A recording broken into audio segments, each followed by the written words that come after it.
The Boston Celtics are clearly the number 1 team in the East, with a 6.5 game lead over the number 2 team. We have to figure out, though, not just according to the standing, but really, who is the second best team in the Eastern Conference? Today, we're going to take a look into the top 5 teams in the Eastern Conference outside of the Boston Celtics. You might think that, oh man, this is easy. Milwaukee Bucks, Philadelphia Sixers, one of those two are definitely the second best team in the East. And I'm going to say, hold your horses. Slow down just a little bit. The Bucks have been looking awful as of late. Okay, they've been super inconsistent all season long. They haven't been able to find any continuity with this new Giannis Dame look, whether it be due to injuries or just getting the team to mesh. Losing a guy like Drew Holiday, who is a glue guy, who is a defensive anchor on the perimeter. That's huge. Role players such as Grayson Allen as well. They also had to fire their coach, Adrian Griffin, and it's been rocky since Doc Rivers has taken over. Rocky at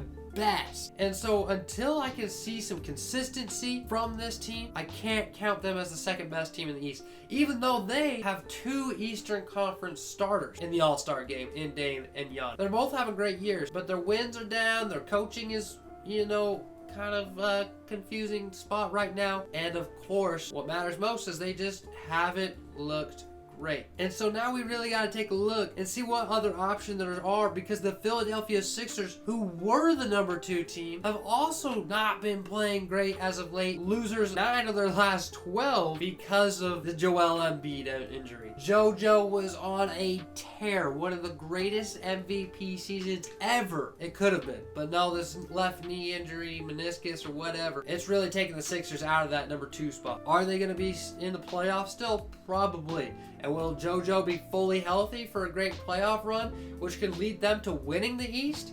Absolutely. I'm not going to count that out. But I'm just no doctor. I don't know what's wrong with Joel Embiid. Cleveland Cavaliers are the team behind the Celtics in second place as of right now. If we go right off the standing, should be that number 2 team in the East. But are they? Winners of 17 out of the last 20. They are red hot. Only losing to the Sixers a couple nights ago. The only concerns I have with the Cleveland Cavaliers is I still don't think they've figured out what their closing lineup should be. Evan Mobley, Jared Allen on the court at the same time together really hasn't been much of a benefit. The spacing is too clogged up for a guy like Donovan Mitchell, who is killing it this year, but he can't really do his thing when it's so congested inside the paint. We know Donovan Mitchell can score at all 3 levels, but it's best when he can attack the rack and then worry about everything else. This being said, they're just gonna figure it out. I really think JB's big staff is gonna figure it out. And we've never really seen a successful team go to the next level, get over the hump, be considered one of the best 2 teams in the conference with 2 small guards. And that's what they have in, of course, Donovan Mitchell and Darius Garland. We just have never seen a team be super successful with 2 small guards. That includes the Portland Trailblazers, who, when they had Damian Lillard and CJ McCollum. We've just never seen it, and so I hesitate to put the Cavs at that number 2 spot. The Indiana Pacers are also still figuring it out as they join another star into Indiana in Pascal Siakam not too long ago, and still trying to mesh. Tyrese still really hasn't been his full self, I guess, like the Tyrese we saw in the in-season tournament run. They are 12.5 games behind, which is really the biggest reason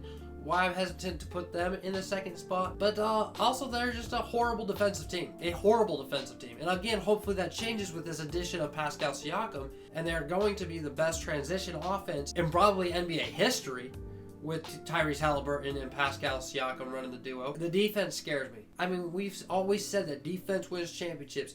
And though that might not entirely be accurate, it certainly helps. And this is why we can't count on the Pacers to be the second best team in the East. The only other team in the top 5 outside of the Boston Celtics that I haven't mentioned is the New York Knicks.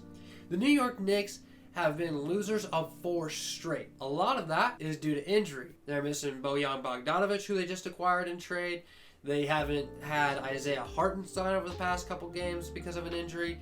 They haven't had Mitchell Robinson forever because of an injury. They haven't had Julius Randle in a while. They haven't had Dante DiVincenzo. Jalen Brunson has been dealing with an injury here and there as well. This team just hasn't been able to play together. When Jalen Brunson is doing the Jalen Brunson things like he was just doing a week ago, this Knicks team is good.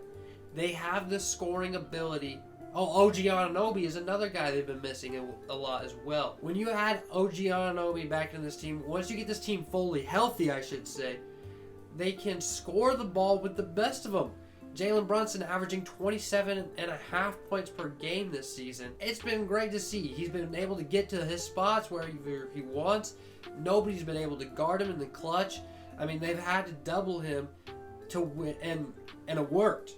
These teams are doubling Jalen Brunson right now because they're saying, hey, Josh Hart beat us. Because Josh Hart is the second best player at this point. When OG Anunoby comes back, when Julius Randle comes back, there's a little bit more scoring, mostly in the Randle part. Randle is a great isolation scorer. I wish they could figure out a way to move the ball a little bit better, but their scoring will come back. The big part is their defense will come back when OG gets back on the court and when Mitchell Robinson gets back on the court. And really, they need a lot of size right now with Isaiah Hartenstein and Mitchell Robinson being out. Precious Achiuwa, I've never been able to say his name, got 43 minutes tonight. That is crazy. That should never happen. Never happen. When you insert all of these guys back in, this is a deep team. One of the deepest I've seen for a playoff run. When you have Alec Burks probably being your 10th, 11th man, who is a very serviceable player come playoff time, that's good. That is so nice to have in your bag. Okay, they've got scorers in the bench unit now in Bojan Bogdanovic and Alec Burks. A lot of shooting. Going to be able to space the floor out for those more rim attackers such as Jalen Brunson. Jalen Brunson is a 3-level threat, but you get what I'm saying here. I think the New York Knicks could be the second best team in the East. I still don't know if I want to put them over the Milwaukee Bucks just because the potential is there as well for them when Dame and Giannis really get to play together a ton and figure things out, which I really think is going to come on this half of the All-Star game. We're really going to see them turn it up and get really, really scared of the Milwaukee Bucks. Fear the deer. So I'm not sure if I want to put the New York Knicks really at the 2 spot yet. I think I am still going to lean towards the Bucks just because of the superstar potential, because individually these two All-Stars are playing magnificent this year. I really just need to see that defense come up because it's not been a very good defense compared to the Bucks of previous. When that defense can get a little bit better under Doc Rivers, which I expect it should because it can't get much worse, then I think the Milwaukee Bucks would be the second best team in the Eastern Conference. Let me know what you think. I'm neck and neck with the Knicks and with the Bucks. Jalen Brunson is doing his thing. I'm excited to see this team get healthy, and I'm excited to see the Bucks put it all together. So you let me know who you have as the second best team in the Eastern Conference. And I'll be in the comments, man. So let me know. Let's have a conversation about it. Appreciate basketball because we're going to get ready for the stretch.